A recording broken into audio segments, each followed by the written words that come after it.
Despite their benefits, ADU development is held back by a few critical barriers, including local zoning restrictions, onerous development and permitting processes, and a lack of financing for interested homeowners. We all have a role to play in increasing housing supply. Today, we plan to highlight federal initiatives, as well as state and local models, to overcome these barriers. Private actors like banks and builders also make important decisions that influence the affordability and the availability of housing. We need to work together to address our nation's housing supply challenge. I want to thank you again for your interest in increasing the supply of affordable housing. And with that, I will turn things over to Karen Chapple, a professor emerita of city and regional planning at the University of California at Berkeley and director of the School of Cities at the University of Toronto, for more context on the importance of ADUs as a strategy to increase affordable housing. Thank you. Thank you so much for the opportunity to discuss the growing body of evidence about the important role ADUs can play in adding to housing supply and promoting affordability. In case you haven't been following it, something very interesting happened in California in the past 3 years. For the first time in the US, we've seen how we can scale up ADU production. From 2018 to 2020, California completed 23,000 ADUs with thousands more in the pipeline. The majority were backyard cottages, but many were garage conversions, basement conversions, or additions to the house. They were built all over the state in all kinds of markets. How this happened is a story of research and advocacy, plus lots of education. But it's also the story of what can happen through state action. The state had to make sure ADUs could be built as of right through a ministerial process. That was 2017. Then the state legislature had to go back year after year to get the ordinance right. They had to fix lot size, setbacks, impact fees, parking requirements, owner occupancy, and more. They're still working on the ordinance, but they're reaching scale. And it's not just California. Researchers at Freddie Mac have a brilliant new study out. They track rental listings for ADUs as an indicator, and they show rapid increases in active rental listings throughout the North and South, but particularly in the Sun Belt, the line in green. What's motivating homeowners? Well, it's primarily that we're in a rental housing affordability crisis. And also, homeowners feel a bit trapped in their single family homes. They need more flexible housing to meet their life circumstances, whether it's the kid coming home from college, or they have to care for a relative, or work from home, or just get more income. This chart, which is based on our Pacific Northwest survey, shows that 2/3 of newly built ADUs are rented out. That's the blue slices of the pie. And the majority of those are rented to strangers, to arm's length tenants. Of course, some go to friends and families, like the in-laws. But as this chart indicates, the ADU is rarely a short-term rental. And these findings about rental, have held up across multiple surveys by multiple researchers. And one more thing about the need for flexibility. People generally don't build their ADU for just one use. They tend to rotate between uses depending on what they need, the rental income stream, the work from home space, etc. A study published just last month by the Urban Institute examined the potential for single family home lots to produce more affordable housing, whether through ADUs or increasing modular manufactured housing or just preserving homes.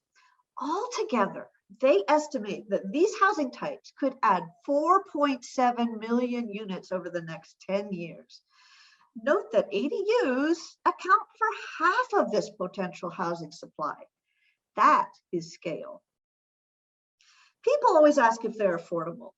Some cities have tried deed restrictions for affordability with mixed results, but they're affordable by design. multiple surveys have shown that they tend to cost less than half of what a single family home costs to construct. And they rent for less than similar sized apartments. Most rent for less than market rate, even to arm's length tenants. Another reason to support ADUs is that they help us use our big empty houses more efficiently. Oftentimes there's a mismatch between houses and family size as we grow older and the nest empties out. The Turner Center study showed here shows that we're actually underutilizing more and more of our single family housing stock over time.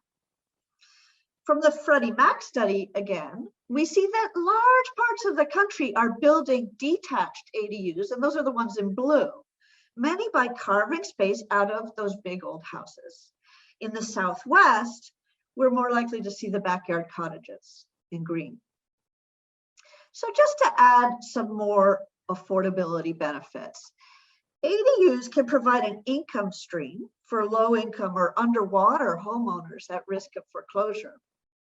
The new ADU ordinances can also provide a path to legality for houses and homeowners with unpermitted space, and that then can mean more home equity. We get a fair housing win as we diversify the housing stock in affluent single-family neighborhoods. Now, we still have a few hard questions to think about, like how is housing discrimination unfolding in this stock? We know from studies that mom and pop landlords may screen out tenants based on racial prejudice, and there's little accountability here. And then also, what protections do the tenants have? If you evict the tenant because you want the ADU back for mom, after all, you built the ADU in order to have flexibility, then what rights does the tenant have? And where can they get good counsel? So there's still work to be done.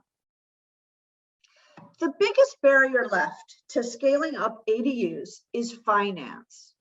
Our surveys have found that almost half of homeowners are building these from cash or credit cards. We've had a hard time getting conventional loans to work because banks don't want to count the future income stream from the ADU. Refis are the most common financing method, but they only work for certain households and during certain periods of time when the interest rates are favorable. There's FHA tools like renovation loans, but the time limit on these can be too stringent. One way of thinking about the challenges different types of homeowners face is, do you have high income or low income? Do you have high home equity or low home equity? In red are those that struggle the most to get finance with low income and low home equity. But it's also hard for seniors on a fixed income, even if they do have home equity. So in conclusion, there's a role for the federal and state governments in supporting implementation. The states must reduce regulatory barriers, just like California did. This is key to scaling up. We need the FHFA to step up with regulatory relief, such as waivers to include rental income. Or we can look at new products like bridge loans for homeowners. We need to educate homeowners. It's got to take a village. The cities who are making this work are organizing workshops and fairs and creating handbooks and websites. And perhaps most important, this is not going to happen unless we can build our capacity. We need to train both staff at the zoning desk and workers in the construction industry. And I'm going to stop there to hand the stage over to Julian Joseph, the Deputy Assistant Secretary at the Office of Single Family Housing, which is at the Federal Housing Administration at the Department of Housing and Urban Development. Thank you. Thank you so much, Karen. And I'm delighted to follow such an esteemed housing expert. Again, I am Julian Joseph, the Deputy Assistant Secretary for the Federal Housing Administration's Office of Single Family Housing.